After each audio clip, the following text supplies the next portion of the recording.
बाहेर काढायचं. मग अनेक प्रकारचं गायन करायचं, अनेक प्रकार वाद्य करायचं, अनेक प्रकारचं नृत्य करायचं, जेणेकरून हा मुलाच्या बाहेर पडला पाहिजे. काहीतरी ह्याचा लोक बाहेर त्या ठिकाणी तिथं झाला पाहिजे. म्हणून अनेक प्रकारची युक्ती त्या ठिकाणी हेमामालिनी आपल्या हाताला सानिध्यात त्याला घेऊन आली. आणि सानिध्यात घेतल्यानंतर त्याला आपण अनेक प्रकारचे त्याच्यासंग असताना ते लोक पाडला गेला. आणि तो युरामध्ये असणाऱ्या या ठिकाणी दोघं त्या ठिकाणी आनंदाने त्या ठिकाणी नाचत असणाऱ्या या ठिकाणी गायन त्या ठिकाणी तो असणाऱ्या अप्सरा त्या ठिकाणी करू लागली म्हणून सांगितलं. हां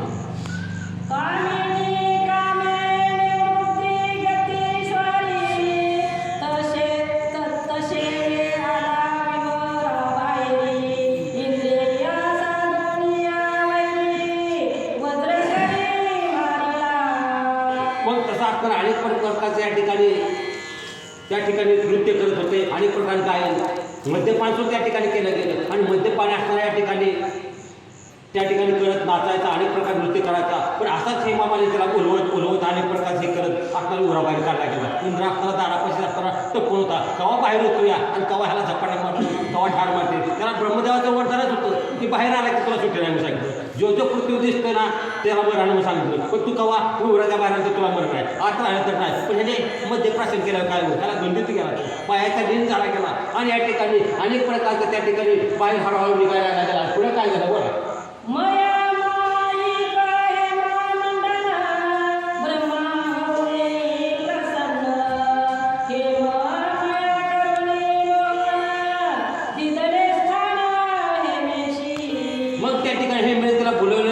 अनेक प्रकारचे हेमा करत अनेक प्रकारचा नाडी लागला आणि त्याची आरी गेला आणि हेमासारखी हेमा अनेक प्रकारचे नृत्य गायनामुळे बेभान झाला गेला. आणि बेभान अवस्थेमध्ये हेमाशिव त्याला काही दिसना.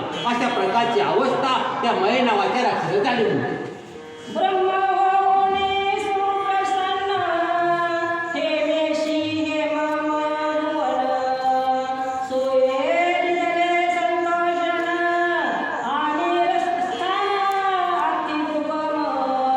मग अशा प्रकारचं या ठिकाणी हेमेशी असणाऱ्या या ठिकाणी पाठीमागं त्याला मारला गेला, बाहेर काढून बरं मारला, पाठीमागच्या वैशाली त्याला मारला गेला. आणि परंतु असणाऱ्या ह्या हेमेला त्या ठिकाणी त्या मयी नावाच्या राष्ट्राला त्या ठिकाणी त्या इंद्राने मारला गेला. आणि पुन्हा असणारं हे हेमेचं स्थान असताना त्या हेमेला ह्या ठिकाणी दिलं गेलं. आणि हेमा त्या ठिकाणी हेमा पुढे कुठे गेली पुढे ऐकून मला सांगितलं गेलं.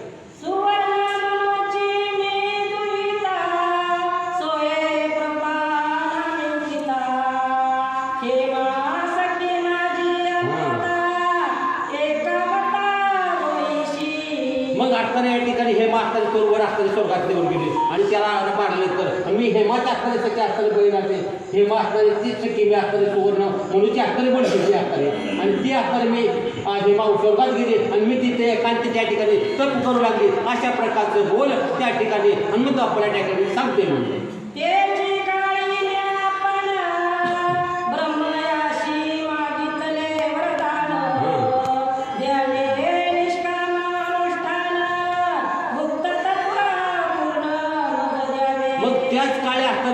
अनुष्ठान केलं निष्कामी भक्ती केली. आपण तुला काय नसताना भक्ती केली तशी निष्कामी भक्ती केली.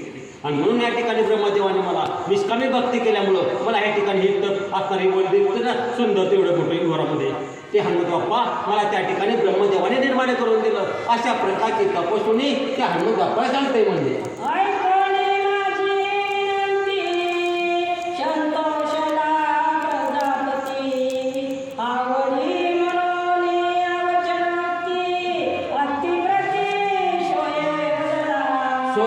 अशा प्रकारचं माझ्या असणाऱ्या या ठिकाणी आवडीने मला हे सर्व असणाऱ्या या ठिकाणी वजलं गेलं किंवा दिलं गेलं.